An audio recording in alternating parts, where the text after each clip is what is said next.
So just take a few little nice soft breaths in. Let them move through your body from the top of your head to your feet. Inhaling, exhaling. Just feel that nice big circle of breathing, of life force.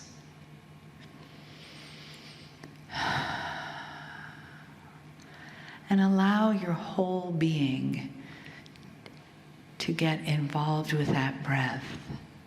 Your physical, your emotional, your spiritual.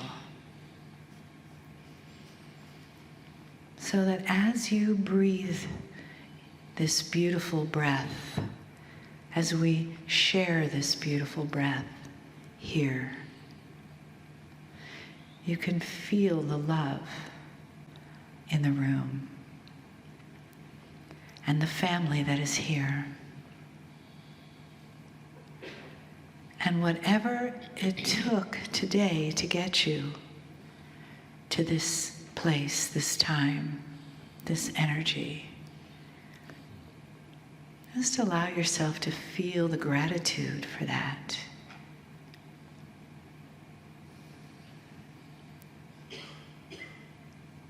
And let the wave of love wash over you.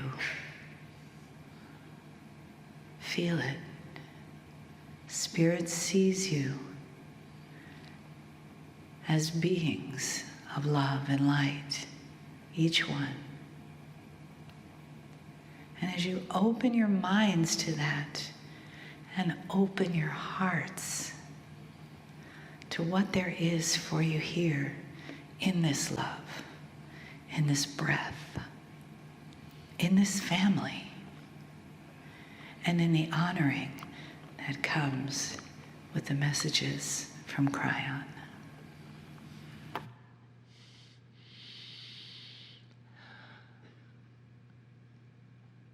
Greetings, dear ones. I'm Kryon of Magnetic Service. The entourage we spoke of earlier remains. Difficult for so many to believe. It's something that old souls would say, and light workers would group together and say, well, feel the energy, see the colors. It becomes standard esoteric talk. But there's reality here. If you ask a quantum physicist, what is reality? They would laugh. And they would say, which dimension are you speaking of? Because the physicists understand that there is dimensional reality that is far different than what you would experience. And in that soup of potentials, of dimensionality, of the very things that are being talked about and discovered, within that, it creates perhaps the believability that right now there's more here than you think. How would you then define and describe energy at all? Most of you will say, well, that's what's at the plug in the wall. But not to those old souls who can feel around you right now potentials of energy. Love is energy. Compassion is energy. Peace itself and the creation of it is energy. That which would heal a diseased human being has to have energy. And quite often that energy comes from the human, the consciousness of the human being. It ties together with everything we speak of, a beautiful system. It is not odd or strange or weird. Dear ones, yesterday's weird is today's reality. And that is the case for the future. Today's weird will be tomorrow's reality. And so just for a moment, I want you to listen things perhaps we've not spoken of before, that are explanations of the way things work in a beautiful system. It's a system that goes beyond that which you can see or even sense. I'll tell you things here, now, in these teachings, that you would question because they're not what you're taught. But rather than questioning them based upon what you were taught, look at them in a practical way. Does it make sense? And then you can rewrite what you were taught. And you won't make the teacher wrong. Instead, the teacher doesn't know what you now know. So it's additional information, which then changes the reality of today. What have you been told about the human soul? This particular channel, Informative, is going to talk about the human soul in ways I have not before. And then we're going to graduate into something you might think is unrelated, and that is the creation of peace of mind in the human. They are related, as you will see. The first thing I want to do is to ask you, do you have a soul? And if so, what is it? And you will then repeat to me in the answer what you've been told, or what you feel, or what it supposedly is. And most of those will not be correct. How could they be when so much is hiding? And so nothing you would say would be judged. But now I'm going to give you more information, and I want you to listen and see how it sounds. Life force creates a soul, period. When we talk about the human soul, it's different from a soul.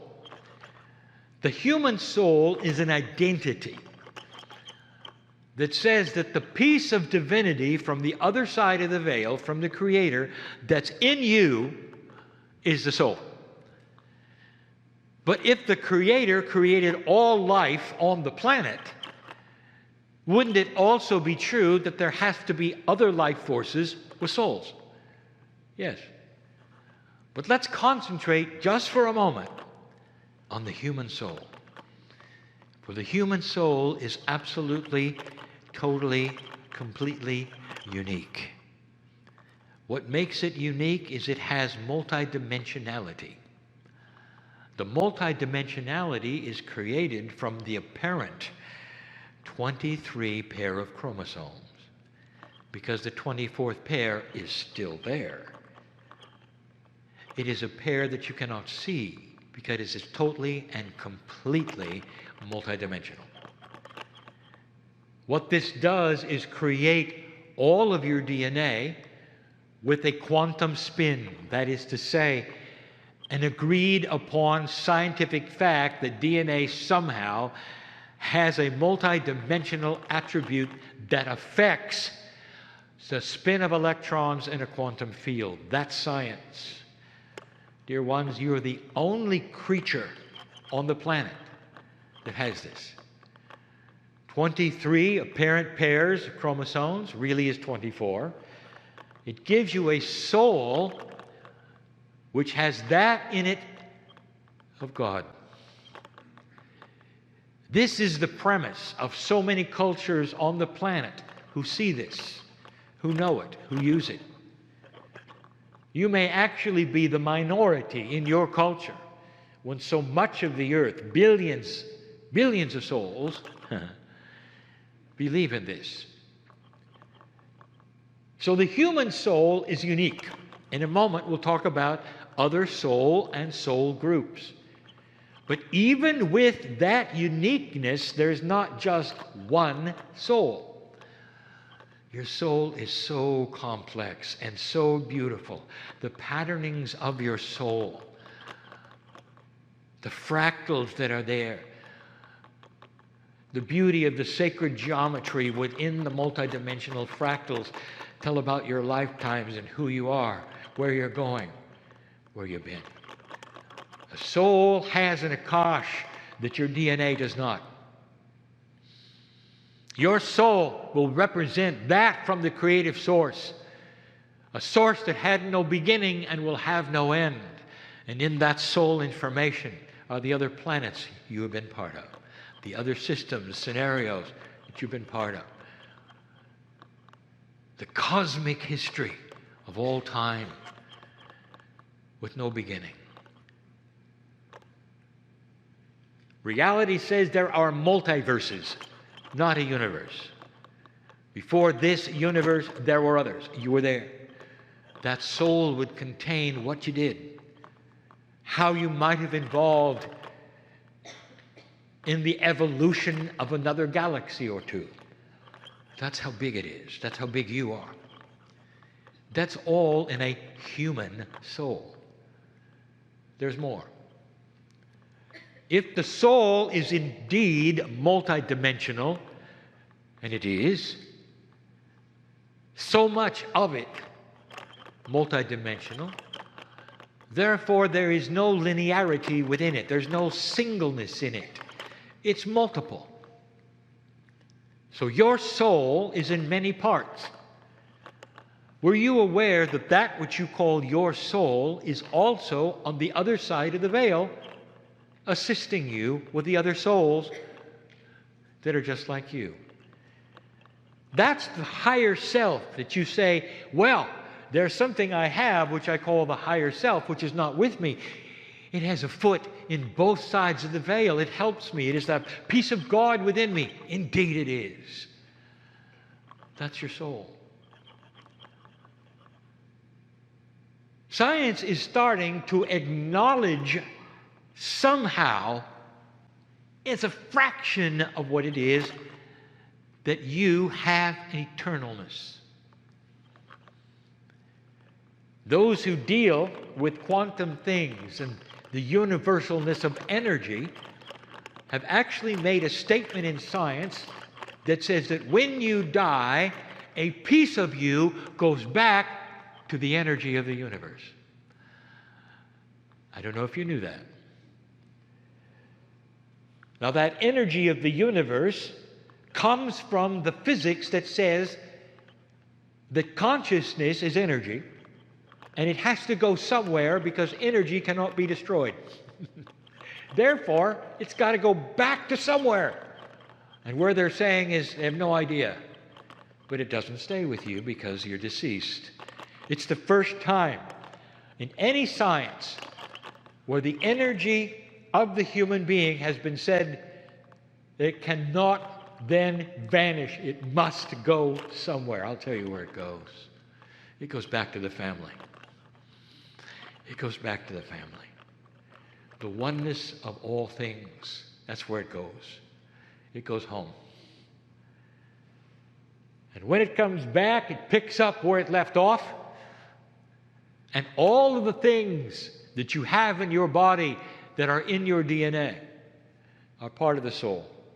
And the remembrance is there of this earth and the lifetimes on this earth.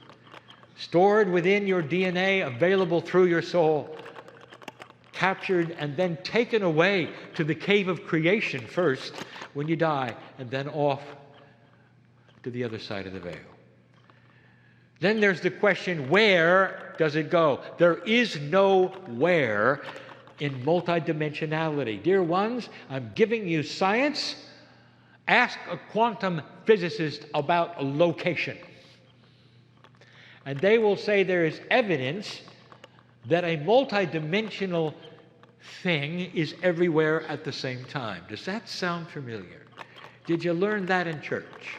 Did you learn about God? And what has been told about God is there is no where. God is. Therefore, God is with you, is here, is on the other side of the veil. There is no place where God isn't. God is in everything that there is, in all life force on the planet. Turn the page. Do animals have souls? Yes. Animals have life force. They have souls. They don't have human souls. Now, this gets complicated, and it's apart from anything you've learned. It's not uniform. You don't have a soul for every animal.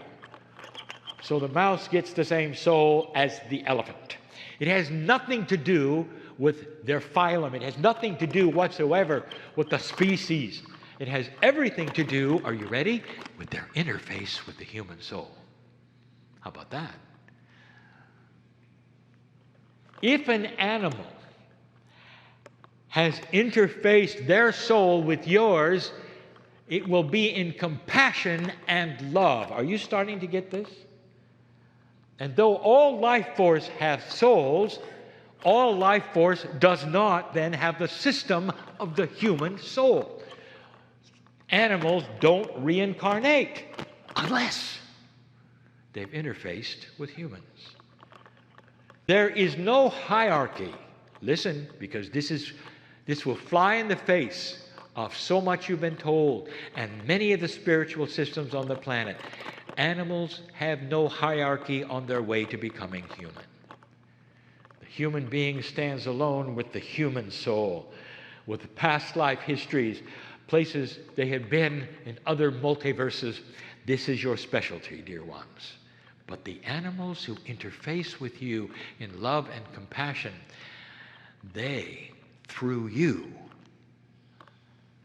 have reincarnate abilities. I've talked about it before.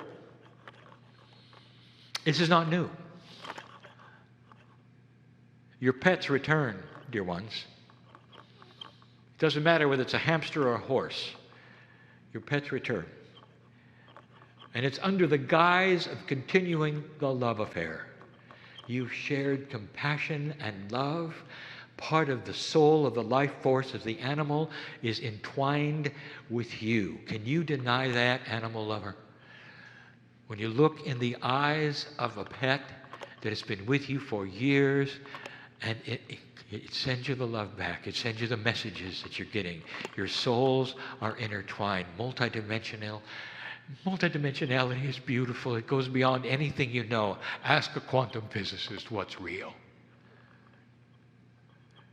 And the animals that you love and cherish, they don't last long enough.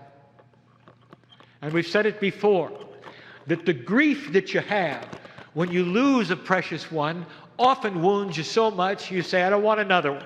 I don't want to go through this again. So let me ask you this. How about the same one? Is that all right? And that is available.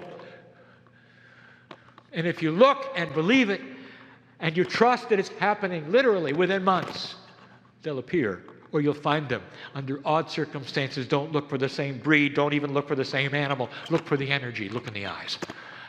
And they will say, I'm back. I'm back. Let's continue. And you do. Oh, this is so well documented in so many people who believe it and trust it. Some of the animals that come back will even have the same birthmarks. Some of the animals that come back and are with you, you'll recognize because they'll have the same quirky habit that you wanted to undo with the last one and never were successful. And here it is again. Isn't this beautiful?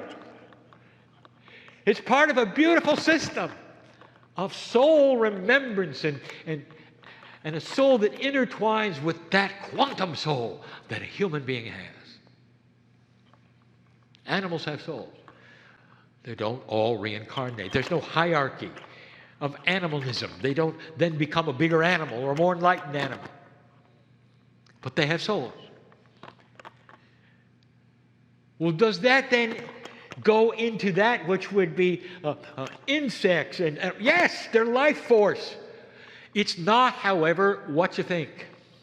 However, some belief systems will take it to the point where they won't step on an ant, no matter what. It's not necessarily true. You're not stepping on a soul. Dear ones, it's more like a soul group. Insects are extremely valuable to this planet. If you didn't have them, you wouldn't be here, dear ones. Ask a biologist. It's a soul group. Let me give you another soul group. Tree hugger. Does a tree have a soul? It has a group soul called Gaia.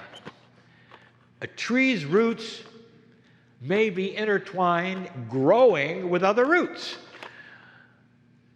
So, who gets the soul? Which tree? Everything that creates the life and is alive on the planet that would come under the category of nature is part of a soul group. And it responds to human consciousness. Have you seen the experiments where the plant will recognize the human in a condition where the human perhaps has been angry with another plant and killed it? And when that human comes back in the room, the plant, which is still alive, reacts. You can measure it with life force. Or how about the opposite? There are those among you you call green thumb. And they have an alliance with the plants. In other words, their human soul, in a multidimensional way, is connected to the group soul of Gaia. Everything they touch grows. Interesting. Human nature can fall into several categories of interest regarding plants and this attribute of green thumb. It's in your Akash. Did you know that? The chances are this is what you did before, and before, and before. Farmers become farmers, become farmers, become farmers. The Akash is rich with this. My partner came from engineering literalness and linearity. He cannot grow anything. And he won't. There is no alliance with Gaia. Not in that way. This explains his fascination with Gaia. Because he knows it's there, he feels something, he wants it. But there's no alliance. Only because his interests are somewhere else. There's no judgment. It just is. And that means that those who do have an alliance belong where they are, planting seeds and growing things and becoming farmers. Do you see a system here? Souls of the earth, a combination soul, not individual souls, the soul of Gaia. Do you see the complexities of this? So let us then go to another subject, but it isn't. You're in a new energy on this planet. This energy is ripe with paradigm shift. A paradigm is the way things work. You've grown accustomed to certain things, the way they work. And what I'm going to tell you next is almost all of the paradigms that are personal that you have are ones that you've learned in an old energy.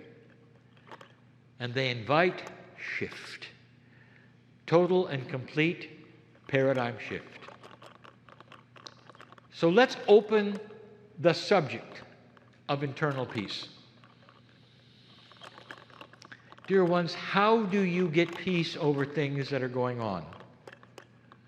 Worldwide, government-wide, in your own life, with others you see. Old souls are sensitive. And so there's so much there that starts to react when you see things that are not right.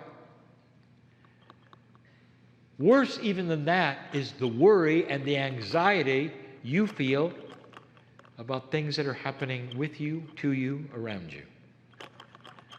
That which is happening perhaps to your family, which is heartbreaking, or to yourself, which causes so much anxiety and fear, and you can't get a handle on it. You can't. We told you in a channel very recently all about fear. This has nothing to do with fear. Not really. Not really. Oh, you're afraid, but this has to do with anxiety and worry. Anxiety and worry, which always seems to be present no matter what you do. And the only escape that you have often is sleep, and even then, your dreams are filled with anxiety and worry. Or perhaps you come to a meeting like this, and for a moment or two, you can relax into the arms of Spirit, and you will feel peaceful until you leave. Sometimes there will be those who come over, help you, laugh with you. And for a few moments, it goes into the back seats, as we say, until the friends leave, and then it's yours again. I know who's here. I know who's listening. Let me tell you the paradigm that has worked in the past. You get help. And there's numerous kinds of help from different kinds of places. Now, this goes for everyone. This is not just the old soul. This goes for everyone. Help comes externally. You go to someone who can help you. Perhaps it's somebody who would be involved in spiritual things, a leader, a priest, a pastor, someone who will sit with you, a psychologist, somebody who can sit with you and make sense of your anxiety. Dear ones, these are so beautiful. These people who are helping people.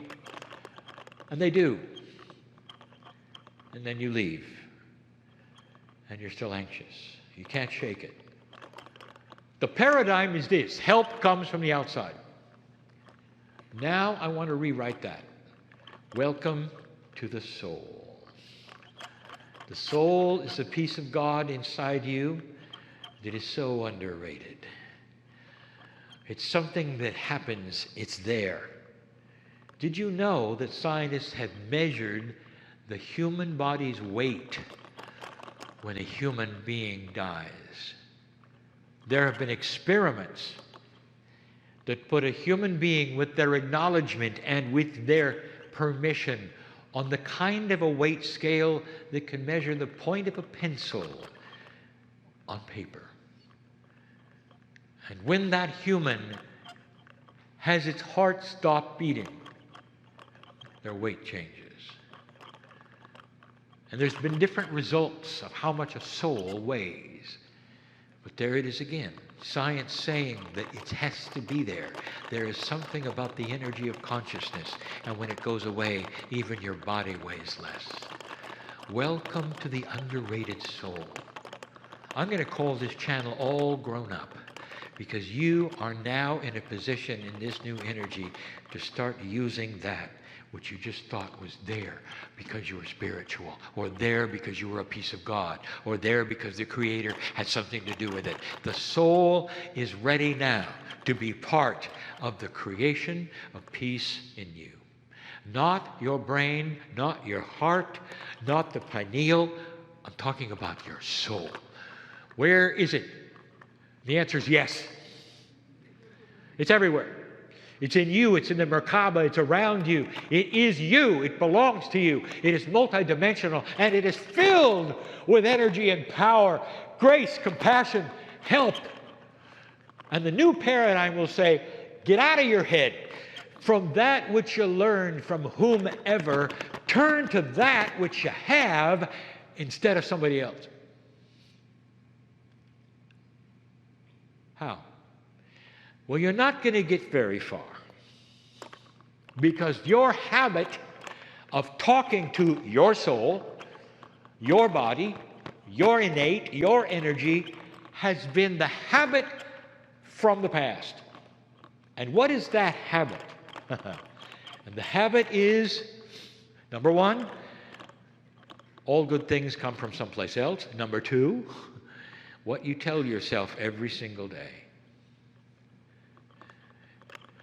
Here we go with affirmations. Here we go with reframing. Here we go with basic human nature. What do you say out loud to your soul? To that energy around you which is so precious every day. You're saying things like, I knew that would happen, expecting bad things, and it does. It's almost like you gave an order in a restaurant. Bing! It happened. It goes further.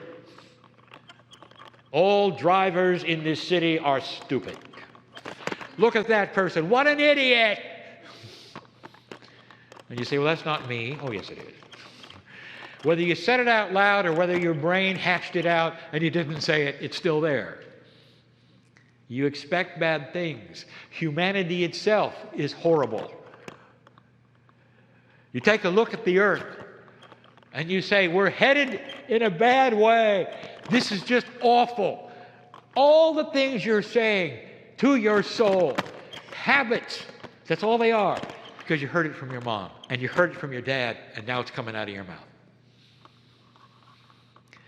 If you choose to change the paradigm of what your brain and your heart and your compassion and your pineal mixed together have to say about the earth on an everyday scenario, I will tell you, your soul is going to start feeding you answers and solutions. I don't like what I see on the news. That's not really what I believe. That's what the news is giving for now. There's so much more that is not being reported. Look at that driver, what he did. I wish I could go over there. I wish I could give him some compassion and he'd feel better. Look at what just happened. That scenario is something I will not create again. I create miracles in my life. I have healing coming my way. There is God in every single human soul. They may not know it. They may not see it. But I know it's there. And I'm going to celebrate the Creator in everything I see, every situation I see.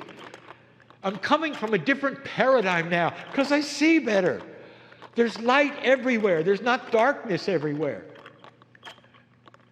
And the more that is said, the more real it becomes. And that starts to affect that which you call your soul. All connected to the innate, all connected to the biology. Dear ones, that's why some of you don't last very long. You tell your chemistry every day how awful everything is. You tell your chemistry every day that you don't expect to live very long. You tell your chemistry every day that bad things are coming, and it listens to you, agrees with you, and cooperates with death, disease, unbalance, sorrow, anxiety. I've just given you the secret for long life. Are you listening? Your soul is built to be a piece of God that delivers divinity and peace to you. And when things start to get to you and you're worried about them and anxiety starts to form, you can call within to that peace which knows no understanding. It's peaceful no matter what. It's beyond logic. It is the peace of love and compassion from the other side of the veil. And in the depths of despair, you can go there and it is well with your soul. You can go there and you can feel a relaxing. You can take a deep cleansing breath and you can know that this or something better. And the solutions will come. You may be the only balanced one in your group if it's an event that is frightening to your group. You will be the only one that's generating light when there is so much anxiety and fear. We've talked about that before. That comes from the peace of God inside. The peace of God meaning the particle of the Creator that's in you. And that's what makes the human soul different. When animals are intertwined with you, they fear when you fear. Did you see that? When you're sick, there are certain animals that will do everything they can to make you feel better. They'll lay upon you. They'll try to heal you. Because the animal doesn't have an intellect, and the animal only sees your soul. That's the animal you want to have come back. That's the one you can have come back. Crying, is there a time limit?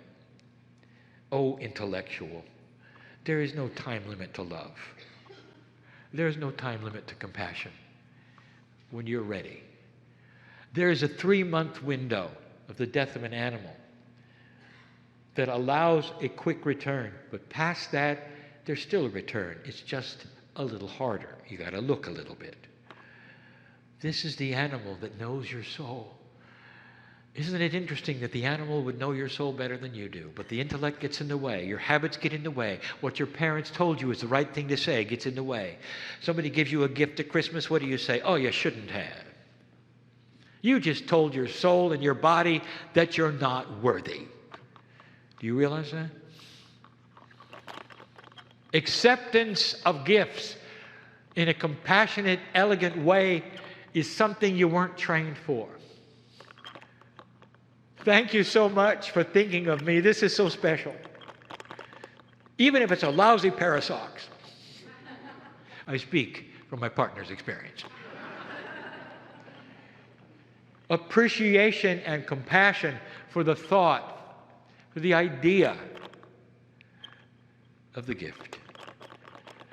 And not some statement that says, "Dear universe, I'm unworthy to have anything, even these socks." And that's what you do. So many. And that comes from habit. And that comes from a generation of your parents who said, this is how you accept things. What if instead you say, I'm worthy to have this? Thank you Thank you for seeing the worthiness of the peace of God in me that cooperates in the peace of God in you. And that's what makes gift giving so amazing, so elegant, so beautiful. So beautiful you could weep with the beauty of the exchange of ideas of compassion. May this change the holiday and how you see things. The soul stands ready to be reframed, reworked, reinformed, activated with a paradigm shift to what you say, what you feel, as you walk from day to day the situations that you have. May many understand this and catch themselves before they say what they were going to say, and they will understand, oh, it's just a habit. Dear body, dear universe, erase that. Here's what I meant to say. It goes a long way. Do you believe it? This is your legacy, old soul. A change in the paradigms of life. A change in the paradigms of human nature. Changes that only you can see quickly, old soul, because you've been there and you've done that, and you know what doesn't work. That doesn't work. Welcome to the new human. And so it is.